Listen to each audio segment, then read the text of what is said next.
আমি আছি এই মুহূর্তে চট্টগ্রামের দোহাজারী পৌরসভার ডাক বাংলা যে সাঙ্গু নদীর তীর পার্বতী এলাকা রয়েছে সেটি সেই স্থানে।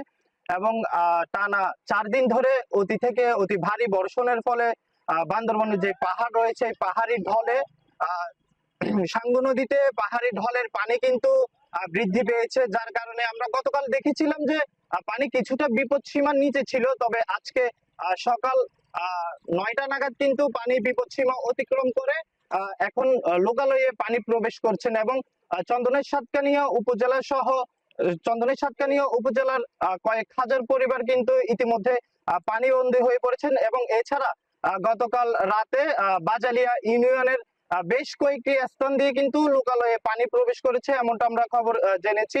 আমি কিন্তু আপনাদের যদি দেখাতে যাই আমার পেছনে কিন্তু লোকালয়ে কিন্তু অলরেডি পানি কিন্তু প্রবেশ করছে আস্তে আস্তে। কিন্তু এই পানির যে উচ্চতা বা পানির যে স্রোত এটি কিন্তু ধীরে ধীরে আরো বৃদ্ধি পাচ্ছে। এবং আপনারা দেখছেন যে যে দোহাজারী রেলওয়ে সেতুর ঠিক কতটা পর্যন্ত পানি এখন পর্যন্ত রয়েছে। এবং নদীর তীরবর্তীতে যে মানুষ এখন বর্তমানে পানির দেখছেন বা অবস্থান করছেন, আমরা যদি তাদের সাথে কথা বলে জানার চেষ্টা করব যে পানির কয়টা বাজে থেকে কিংবা কখন থেকে প্রাণী লোকালয়ে প্রবেশ করছেন।